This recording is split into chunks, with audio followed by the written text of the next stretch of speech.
Bienvenidos a su canal Bartimeo, descubriendo la importancia de llevar una vida cristiana. Bueno, continuamos profundizando en estos términos, ser otro Cristo, ser el mismo Cristo. Hablábamos la sesión pasada y fundamentábamos estas expresiones en textos de la Sagrada Escritura. Vamos a tener dos sesiones. Esta es otro Cristo, el mismo Cristo en los padres de la Iglesia, y después y la siguiente sesión vamos a hablar de la misma expresión pero en maestros de espiritualidad cristiana. Para esto quiero como dar una pequeña introducción de lo que es la sagrada tradición católica. ¿Qué significa?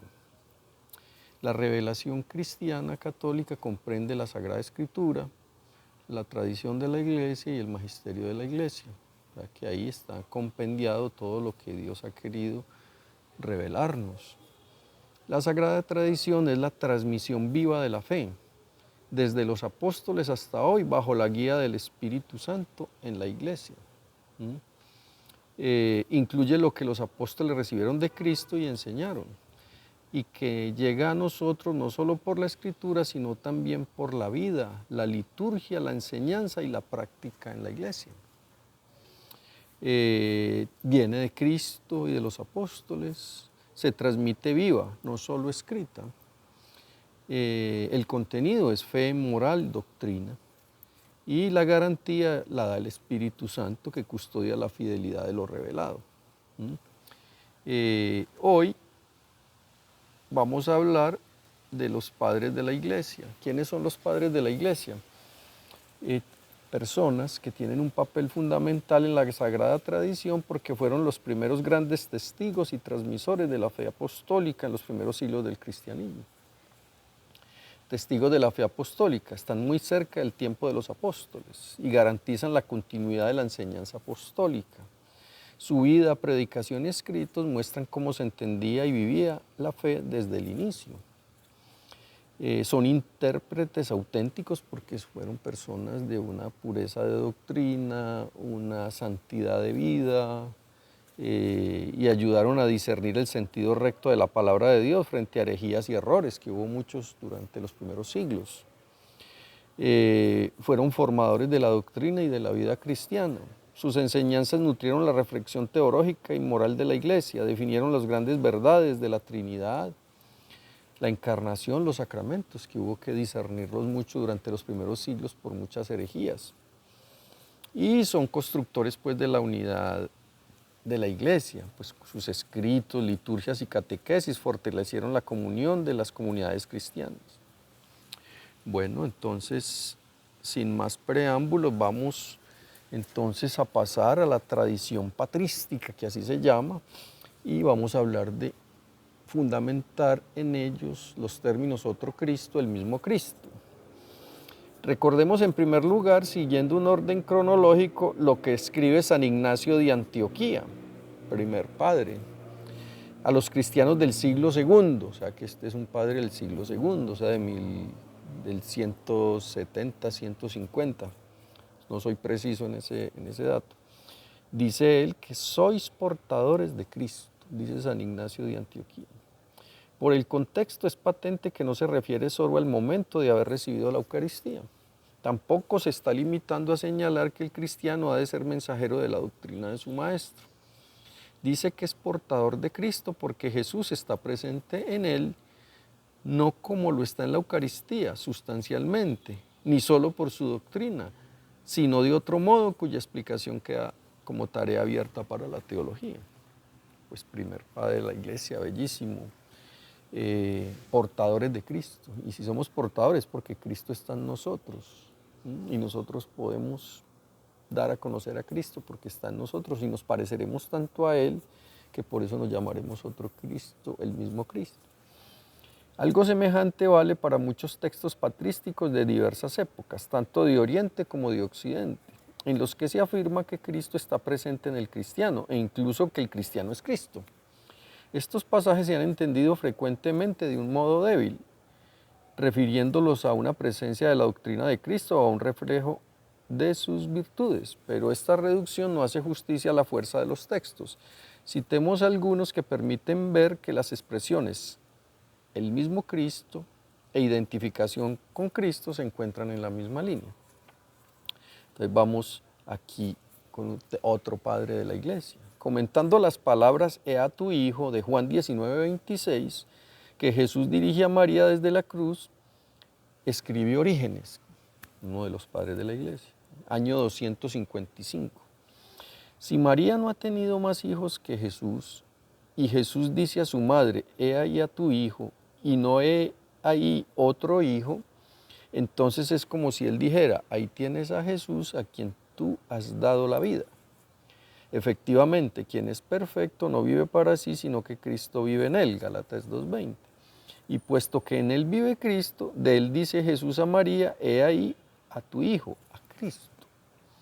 Este antiguo texto es un testimonio admirable de la convicción de que Cristo está presente en el cristiano. Evidentemente, para Orígenes, San Juan representa a todo discípulo del Señor. Claro, en la cruz, Jesús le dice a María, «He ahí a tu hijo», porque en Juan está Cristo de una manera misteriosa, por la gracia, y por eso puede decirse que es otro Cristo, el mismo Cristo, ¿ya? Es muy bonito este texto y muy fundamentado en la Sagrada Escritura. Vamos con otro padre de la iglesia, San Cirilo de Jerusalén, año 386 aproximado. Considera que en el bautizado hay una imagen de Cristo que no está separada del ejemplar, sino que existe precisamente porque el cristiano es partícipe de Cristo. Por este motivo puede ser llamado Cristo, sin más apelativos. Dice así, ¿no? Bautizados en Cristo y revestidos de Cristo, habéis sido hechos semejantes al Hijo de Dios, porque Dios nos predestinó a la adopción, nos hizo conformes al cuerpo glorioso de Cristo. Hechos por tanto partícipes de Cristo, con toda razón os llamáis Cristos. Y Dios mismo dijo de vosotros, no toquéis a mis Cristos. Fuisteis convertidos en Cristo al recibir el signo del Espíritu Santo. El fundamento por el cual llama al cristiano Cristo no es en último término la semejanza, sino una realidad más profunda de la que nace la semejanza. Bueno, aquí nos dice San Cirilo, pues es muy claro, los bautizados en Cristo y revestidos en Cristo, hay una presencia de Él, y por eso con toda razón os llamáis Cristos. Yo te animo a que seas muy consciente de eso. Cristo vive en mí, yo lo manifiesto y lo debo manifestar con mis obras. Eso significa que estoy divinizado. ¿Quién es Cristo? La segunda persona de la Santísima Trinidad, Dios hecho hombre, y tengo una unión profunda con Él. ¿A qué más puede uno aspirar en la vida? Ya lo que es placer, poder, dinero, belleza, pues quedan en un segundo renglón. Lo más importante es ser buen anfitrión de Cristo en nuestra alma, parecernos tanto a Él, identificarnos con Él para poder amar al Padre Eterno. Vamos con otro padre de la iglesia, San Gregorio de Niza, año 394. Se refiere a esta realidad mostrando el ejemplo de San Pablo, a quien fue concedida una intensísima conciencia de la presencia de Cristo en él. Las cartas de San Pablo, tan importantes leerlas. Y dice así San Gregorio de Niza, pues lo imitó San Pablo de una manera tan perfecta, o sea, imitó San Pablo a Cristo, que mostraba en su persona una reproducción del Señor, ya que por su gran diligencia en imitarlo, de tal modo estaba transformado en el mismo ejemplar, que no parecía ya que hablaba Pablo, sino Cristo, tal como lo dice él mismo, completamente consciente de su propia perfección. ¿Qué dice Pablo? Tendréis la prueba que buscáis de que Cristo habita en mí. Y también Pablo dice en otro texto, vivo yo, pero no soy yo, sino es Cristo quien vive en mí. Eso es lo que dice pues San Gregorio de Niza, y aquí complementan una pequeña reflexión. Una lectura atenta permite ver que el texto no afirma que la presencia de Cristo en Pablo consistiera solo en que éste lo imitaba, sino que al imitarlo manifestaba la presencia de Cristo en él. Así tenemos nosotros que luchar por ser, como Pablo. Por ahí hay un libro muy bonito, Pablo, el alma de Cristo. Pues era tan parecido, se identificó con él, que por eso Pablo es uno de los grandes soportes de la iglesia, un apóstol, a pesar de que no participó de los 12, sino posteriormente. Sigamos con otro padre de la iglesia. El autor de la antigua homilía In Sábato Magno trata de imaginar el diálogo entre el Señor que desciende a los infiernos, o sea, al seno de Abraham, después de su muerte en la cruz. Cristo, después de morir, descendió al seno de Abraham, porque el cielo no estaba abierto. Ningún hombre podía entrar al cielo antes de la muerte, pasión y resurrección de Cristo. Y dice aquí este autor que se imagina el diálogo de Cristo que desciende al seno de Abraham, después de su muerte en la cruz, con Adán, como representante de cada hombre en espera de la liberación del pecado y de la vida nueva en Cristo. Es que, ¿qué le dice Cristo a Adán en este texto imaginativo? A ti te mando, despierta, tú que duermes, pues no te creé para que permanezcas cautivo en el abismo. Levántate de entre los muertos, pues yo soy la vida de los muertos. Levántate, obra de mis manos, levántate, imagen mía, creado a mi semejanza. Levántate, salgamos de aquí, porque tú en mí y yo en ti formamos una e indivisible persona. Que uno pudiera decir eso, que entre Cristo y yo seamos una indivisible persona. Pues esa es la tarea de esta tierra, en esta tierra. Tratar de, desde el bautismo, desde nuestra entrega personal a Cristo, poder identificarnos con Él progresivamente. Esto es un proceso, esto no es de un día para otro. En el bautismo y en nuestra entrega de nuestra vida a Cristo arranca esa vida, pero esa vida tiene que crecer y cada año se tiene que ir manifestando de una manera mejor, tiene que ir creciendo ese Cristo en nuestra alma. Qué maravilla. En estas últimas palabras se expresa una misteriosa compenetración con Cristo por la que Él está presente en el cristiano y el cristiano en Cristo. Vamos con otro padre de la iglesia, San Cirilo de Alejandría, año 444. Comentando las palabras yo soy la vid y vosotros los sarmientos, de Juan 15:5, considera las misiones del Hijo y del Espíritu Santo y habla abiertamente de una presencia de Cristo en cuanto hombre en el cristiano, que dice así, San Cirilo de Alejandría: los que están unidos a Él, a Cristo, e injertados en su persona, vienen a ser como sus sarmientos, y al participar del Espíritu Santo comparten su misma naturaleza, pues el Espíritu de Cristo nos une con Él.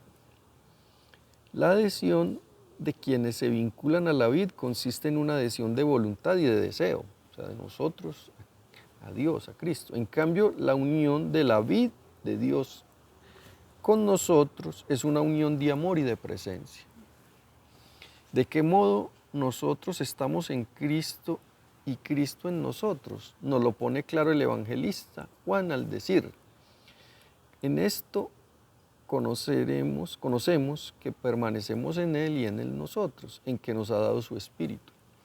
Es decir, el Espíritu Santo enviado hace presente de algún modo a Cristo en cuanto hombre en aquellos a los que comunica su gracia. Y uno también se va dando cuenta, la vida de los sarmientos, esa vida, la vida de Cristo es la gracia, la presencia del Espíritu Santo. Uno se va dando cuenta que lo ayuda a uno a ser cada vez más feliz, a aprender a amar. Porque el Espíritu, ¿qué es la naturaleza de Dios? Divina, el amor, Dios es amor, nos dice Juan en la primera carta.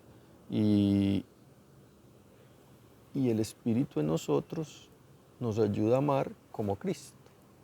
Y hay una presencia de Cristo en cuanto segunda persona de la Santísima Trinidad y en cuanto hombre. Y por eso nos podemos llamar Cristos. Y por eso Dios se hizo hombre, para que nosotros pudiéramos unirnos a Él. Es una cosa bellísima. Venimos ya con otro padre de la iglesia, maravilloso, una de las grandes lumbreras del cristianismo, San Agustín, que tan profundamente expone el misterio del cuerpo místico, Cristo total, cabeza y cuerpo. Insiste en que Cristo está presente en el cristiano, San Agustín, y le llama simplemente Cristo. Dice así en uno de sus textos, San Agustín: felicitémonos y demos gracias, pues hemos venido a ser no solamente cristianos, sino Cristo. Admirémonos, saltemos de júbilo, pues hemos llegado a ser Cristo. ¿Ah? Desde el bautismo ya podemos decir eso. Lo que pasa es que ese Cristo tendrá que crecer en nosotros, pero qué maravilla, qué maravilla. En otro lugar, también San Agustín escribe: derramando su sangre, el Cordero Inmaculado nos redimió, incorporándonos a sí mismo, haciéndonos miembros suyos, para que en él también nosotros seamos Cristo.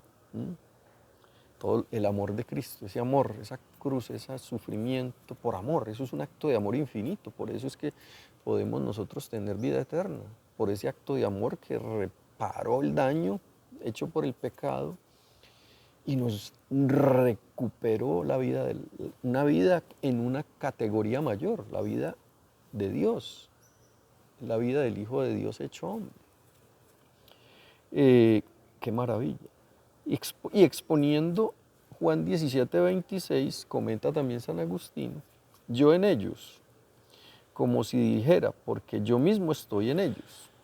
De un modo está en nosotros como en su templo, de otro porque nosotros somos Él. Qué maravilla. En cuanto que al hacerse hombre, para ser nuestra cabeza, nosotros somos su cuerpo.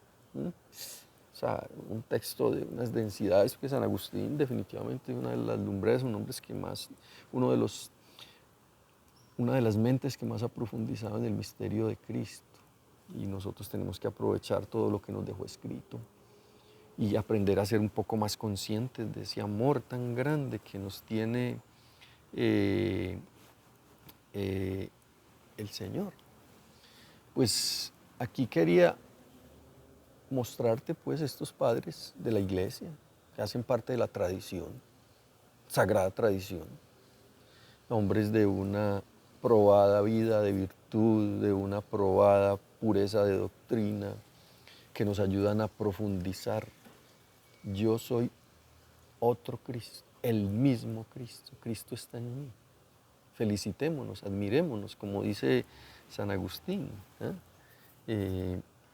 y demos gracias, pues hemos venido no solo a ser no solamente cristianos, sino Cristo. No somos seguidores de Cristo, no es que Cristo está, soy Cristo. Y nosotros seamos Cristo. Ahora, ya para ir cerrando, ¿cómo se manifiesta Cristo? Bueno, lo veremos en sesiones futuras, pero tenemos que empezar nosotros a saber si el Espíritu Santo, que hace la presencia de Cristo en nuestra alma, nos está ayudando a manifestarnos, cómo trabajamos, cómo es nuestra fe, cómo es el trato con las demás personas, cómo valoramos las demás personas, cómo es nuestra relación con el Padre Eterno, con Dios. En la relación con el Padre Eterno, pues Cristo nos tiene que configurar a través de su Espíritu. Yo como celebro los domingos, me congrego, alabo, adoro, doy gracias, desagravio, pido. Es Cristo en mí, adorando, agradeciendo, pidiendo perdón, pidiendo por nuestras necesidades, pero también cómo trabajo, cómo trato a la esposa y los hijos, cómo hago obras de caridad, ¿ya? Qué tan humilde soy, pido perdón por mis fallas. ¿Dónde están mis virtudes? ¿Dónde están mis virtudes? ¿Será que irán creciendo? ¿Cómo me voy identificando? Si yo soy Cristo, el mismo Cristo, eso tiene que manifestar en alegría, cómo llevo los problemas, cómo llevo las enfermedades, los dolores fuertes, los fracasos, también los éxitos. Ahí es donde se tiene que manifestar ese Cristo que soy yo. Y para eso, pues tenemos que tener una relación íntima con Él en la oración, en el pan, en la palabra, leerlo, pues, pues, para que ese Cristo se vaya impregnando en nosotros, cada vez más tenemos que leer el Nuevo Testamento, los Evangelios, las cartas de San Pablo. Si no, ¿cómo lo voy a conocer? Y luego, ¿cómo practico eso que voy conociendo? Bueno, seguimos navegando en la filiación divina. Ser otro Cristo, el mismo Cristo, ya lo estamos fundamentando. La próxima sesión hablaremos de textos procedentes de grandes maestros de vida espiritual. Ya no de los primeros siglos, ya no podemos decir que son padres de la iglesia, pero son continuadores, ¿ya?, de esa misma doctrina, de esa misma fe. Y nos ayudan a clarificar mucho. Y hay muchos santos. Y uno de los que estamos siguiendo, grandes maestros de espiritualidad ahora recientes, es San José María Escrivá, que se va insertando en esa gran tradición de la Iglesia Católica. Y no solo de la Iglesia, sino del mundo cristiano, porque es un regalo que los santos son regalos que Dios da a su Iglesia. Bueno, te animo a que sigas meditando y recuerda, ¿será que estoy actuando como Cristo? ¿Será que estoy llenándome de Cristo?